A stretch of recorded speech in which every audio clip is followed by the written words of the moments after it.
Here you will find the main ideas from the book. Mindset by Carol S. Dweck. Don't forget to like, comment, and subscribe for more awesome content. A scenario and two distinct groups. Picture yourself attending a class you deeply enjoy, one that holds significant value for you. One day, the professor hands back the midterm exams. Your score? A C+. Later that same day, as you head home, you discover you've received a parking ticket. Seeking comfort, you call your best friend, only to be met with an indifferent response. How would you react? What emotions would you experience? How would you proceed? Since this serves as a great personality test, take a moment to reflect and answer these questions honestly before moving forward. When Carol Dweck presented this scenario to participants in her research, their responses varied greatly. After analyzing their answers, she identified a pattern that allowed her to categorize them into two distinct groups. One group described feeling like complete failures, worthless, unintelligent, and inadequate. One respondent noted, "I'd feel stupid and insignificant. Everyone else is better than me." Their thoughts often followed a pessimistic pattern, believing in external forces working against them, with statements such as "the universe is out to get me," or "someone wants to see me fail." When asked how they would cope, their responses were passive, staying in bed, drinking alcohol, listening to music, or crying. These were among the more moderate reactions. In stark contrast, the second group responded quite differently. While they acknowledged feelings of disappointment and frustration, their thought process remained more rational and constructive. One participant remarked, "I should put in more effort in class, be more mindful when parking, and consider whether my friend had a rough day." Others focused on problem solving, stating they would take proactive steps such as studying harder for the next exam, paying the parking fine, and addressing any issues with their friend. Interestingly, both groups experienced distress over the same events. However, the second group resisted the urge to generalize these negative experiences into an overarching conclusion about their lives. More importantly, instead of succumbing to helplessness, they chose to confront their difficulties and work through them. The two mindsets. Through further research, Dweck uncovered a fundamental distinction between these groups, their underlying mindsets. Over time, she determined that people tend to fall into one of two categories: those who attribute success to natural ability, and those who believe it stems from effort, persistence, and learning.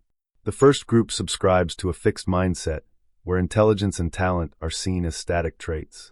In contrast, the second group embodies a growth mindset, holding the belief that intelligence and abilities can be developed through dedication and hard work. In essence, this distinction aligns with the perspective that some individuals embrace learning, while others resist it. Though seemingly straightforward, this difference significantly impacts various aspects of life, including relationships, academic performance, and reactions to setbacks. Before delving into specific case studies, let's examine how these mindsets influence key areas. Talent. Individuals with a fixed mindset perceive themselves as finished products, believing they were born with specific talents and that their primary role is to demonstrate them. Conversely, those with a growth mindset view talent as something that can be cultivated through continuous learning. They see weaknesses as temporary challenges rather than as flaws to conceal. Approval. Because success for those with a fixed mindset revolves around proving their intelligence, they constantly seek validation from others. A single failure can easily shake their confidence. In contrast, people with a growth mindset are less concerned with external approval, viewing themselves as works in progress. They interpret both praise and criticism as opportunities for guidance, rather than as definitive judgments. Failure. Those with a fixed mindset take failure personally, seeing it as a sign of inadequacy, rather than as a learning opportunity. They often try to avoid mistakes or conceal them when they occur. Meanwhile, individuals with a growth mindset treat failure as a stepping stone to improvement, believing that their greatest lessons come from setbacks. Effort. To those with a fixed mindset, effort is something required only by those who lack natural ability. They believe that true geniuses should not need to work hard. In contrast, the growth mindset sees effort as a fundamental part of achievement. For them, merely wishing for success without taking action is unthinkable. While individuals with a fixed mindset find comfort in saying, "I could have been great," those with a growth mindset see it as a painful realization because they actually strive to reach their goals. Academic performance. Students with a fixed mindset expect instant validation. When they receive a poor grade, they may lose interest in a subject. On the other hand, students with a growth mindset improve as their coursework becomes more challenging. To them, a disappointing grade in a subject they enjoy is merely a challenge to overcome. The mindset of champions in sports. If there is one domain where people overwhelmingly believe in innate talent, it is athletics. As Dweck points out, sports often perpetuate the myth of the natural, an athlete who excels effortlessly, seemingly destined for greatness. Many coaches and recruiters prioritize scouting for these so-called naturals, investing substantial resources in acquiring them. However, history suggests otherwise. Some of the most legendary athletes, Muhammad Ali, Michael Jordan, Babe Ruth, Wilma Rudolph, and Jackie Joyner-Kersee, were not necessarily the most physically gifted individuals in their field. Instead, what set them apart was their growth mindset. These athletes continuously pushed themselves to improve, whereas many with a fixed mindset failed to capitalize on their early potential because they relied solely on their innate abilities. According to Dweck, 3 key factors differentiate athletes with a growth mindset from those with a fixed mindset. Defining success. For growth-minded athletes, personal achievement means striving to become their best selves, with winning being a secondary outcome. In contrast, those with a fixed mindset prioritize proving their superiority, and when they fail, they often struggle to recover.